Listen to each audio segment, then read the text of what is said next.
Okay, hello. Um, for a very long time, I have been wanting to do something like this. And I kept putting it off, I kept waiting for the right time. Oh, we need better equipment. We need better cameras. The set needs to be nicer. The da da da da da da da da da da. We need to have guests.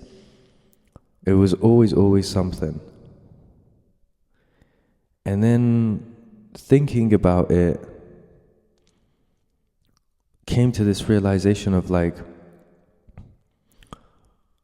the reason that I was putting it off was because I wanted to do something for you rather than something from me for you, if that makes sense. I was trying to make it this extravagant, perfect thing. So when you're watching it, you go, wow, rather than actually focus on what we're talking about. So let me tell you where we are. We are in my room, the yellow room. Everything is yellow here. The ceilings, the light bulb, the light switch, the door, everything is yellow. And then there's splashes of paradise green, which is one of my favorite type of greens. Does that make sense? One of my favorite type of green. You know what I meant. And I wanted to just get some shit off my chest, man. And I know these are certain things that you are dealing with as well. The beautiful thing about art, the beautiful thing about music and poetry and a film, it's like you'll be going through the most horrible thing in the world, bro. You'll be going through it. And you think it's only you that's going through this. You are all alone. And you feel like the world is against you. Everybody's against you. Nothing's going right. And you listen to that one song, or you watch that one film, or you read that one poem. And you're like, wow. Or you read that one scripture. And you're like, okay, I'm not all alone. Other people feel like this. Other people have gone through this. Other people are going through this.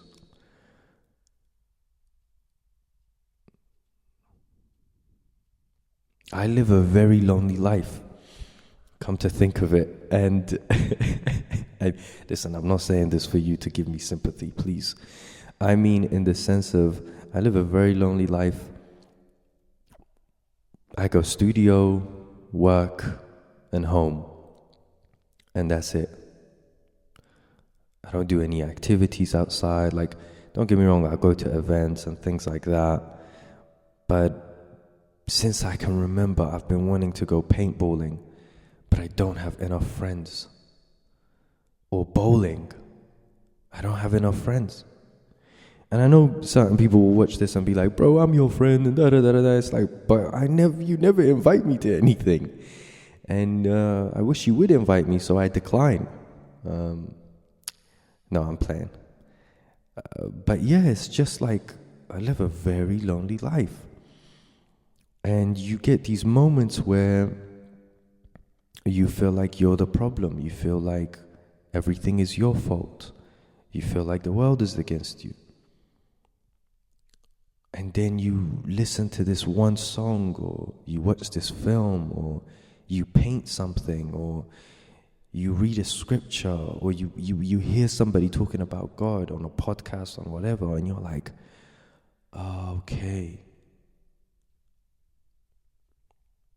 Maybe I'm not all alone, and maybe life is worth living, and maybe it will get better. I don't know, but I'm excited to see. And I think over time, especially like us as humans, like we get comfortable with what we think is normality. So if you've grown up in a really messed up household, you think that's normal. So then when you are with a partner that has a loving family, she's very calm or he's very calm, you're like, whoa, what the hell is this? And that's one thing I noticed. I recently got invited to go and see a friend's testimony at church. And I went there and I'm sat down and I'm like, and people are coming up to me and talking to me, and I'm like, in the back of my mind, I'm like, why are you guys so nice? What do you want from me? Like, what are you trying to get at? And I said that to someone that I know. I said that to a friend of mine. And she said, darling, you have so much unhealed trauma. And I was like, you know what? Yeah, shit, maybe. But yeah, it was just like the whole time, bro, these guys are coming up to me and speaking to me and complimenting my outfit. And then they're like, hey, you want to go somewhere and speak about the Bible and everything? And I'm like, yeah, but I swear to God, in the back of my mind, I was like, what if they kidnap me? You know, and it's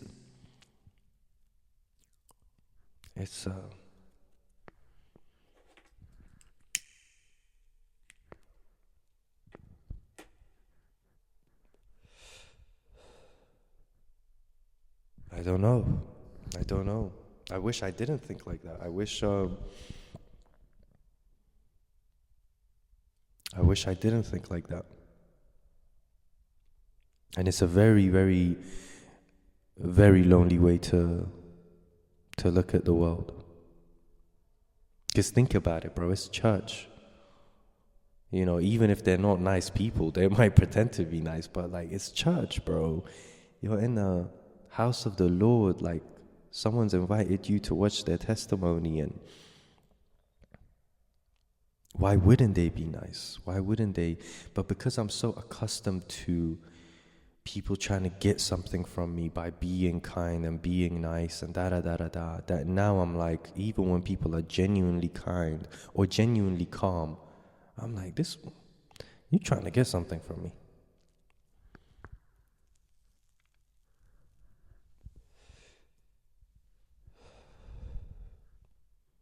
And it sucks. It's a really, really horrible way to look at things.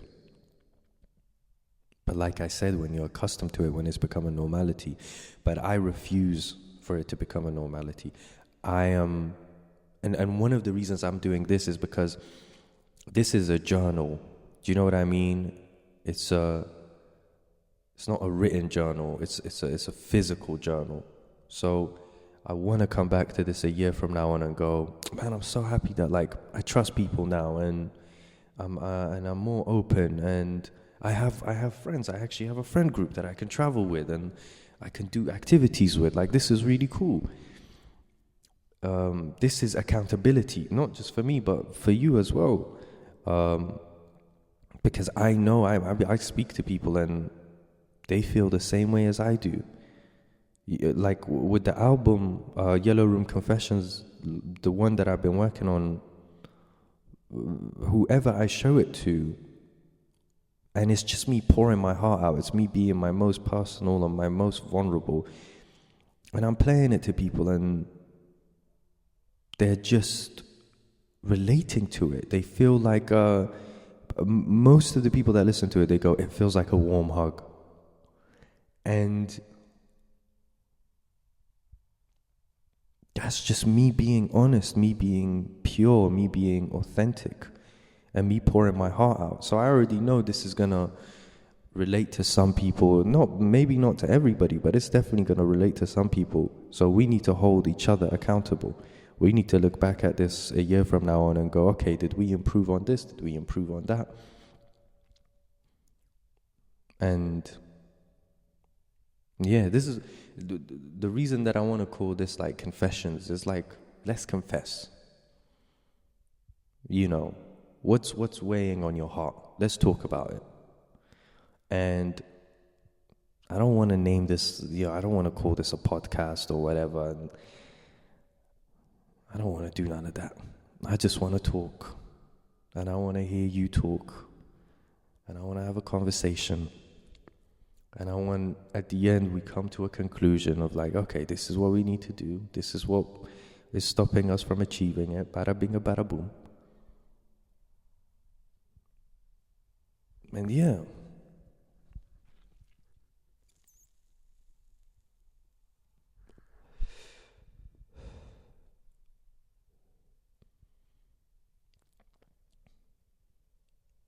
And do you know what the difficult thing is? It's like when you look in the mirror and you know who you are, you're like, bro, I'm not a bad person. I'm not rude. I'm not a liar. I'm not a cheater. I'm not a degenerate. So what is it that I'm doing wrong? And I was having this same conversation last night with a good friend of mine, and he was like, bro, don't take it personal. You know, certain people are going through their own journey, and they just want to benefit off of you. And once they get what they need from you, they leave. And you just have to keep it stepping. But my whole perspective is like, why?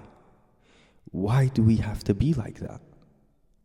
Why can't we have morals and integrity and respect? Not just respect for you, but self-respect. Why? Why does it have to be like this? Why is this the norm? And that's why so many people are alone, because they've been hurt so many times that now they're just like, bro, I'd rather be by myself rather than getting risked of getting hurt again or being used again or being taken out of context or da-da-da-da-da. I'd rather just be by myself. And that's where I'm at. One of the loneliest feelings in the world is being misunderstood. And I don't care about people that don't know me misunderstanding me, because you don't know me, so it's completely fine. What really upsets me is people that do know me that misunderstand me. That's when I feel really, really alone. Because I'm like, brother, we know each other. What do you mean? And there's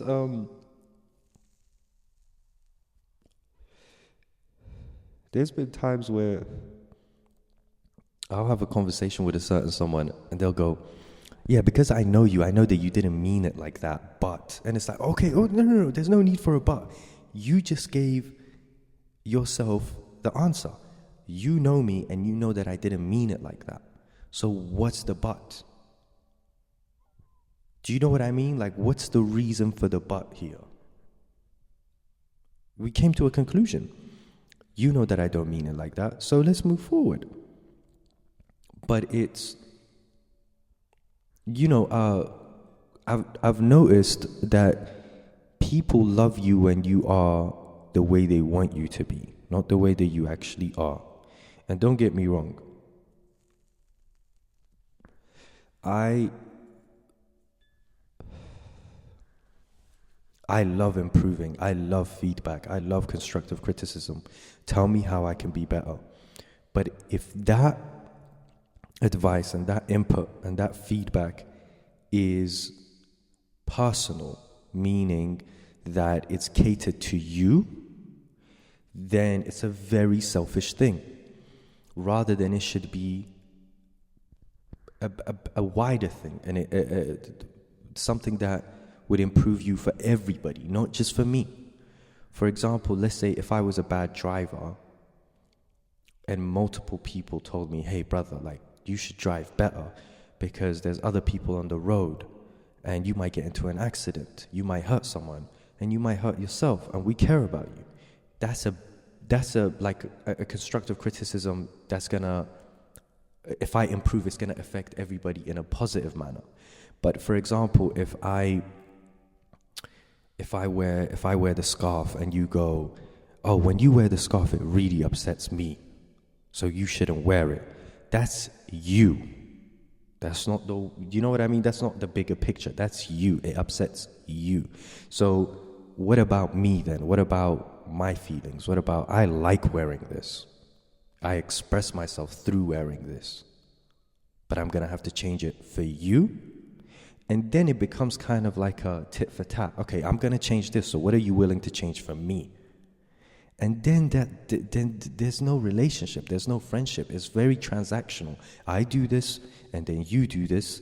I do this for you, and you do this for me, and da da da da da. And it's just like, it gets to a point where you're not even yourself anymore, because that person is trying to chisel you like a sculpture into their version of perfection, rather than just loving you for who you are. And I think a lot of people are dealing with that. They're trying to be someone that they're not, and that gets them depressed, that gives them anxiety, that gives them social anxiety. And it gets to a point where they explode and they go, you know what? I'm done with everybody, even the good people. I want to be left alone. Yeah. Wow, this is a very heavy first episode, guys. I'm very sorry. I was not expecting it. When I turned the mic on, I was not expecting to go down this road. But here we are. Yeah. This is a journal, bro. We're going to come back to this. And we'll see what the vibe is. We'll see what we've improved on. But this is a journal. And I'm very, very excited to go on this journey with you and see where it leads us. And just starting. Do you know what I mean? Letting go of the idea of everything has to be perfect and just starting. Because right now my idea would be, okay, to have another camera set up here and to have another camera set up here. But right now, I just have this camera. So I'm just going to use this one. Do you know what I mean? I'm not going to wait another month, another 2 months, da-da-da-da-da.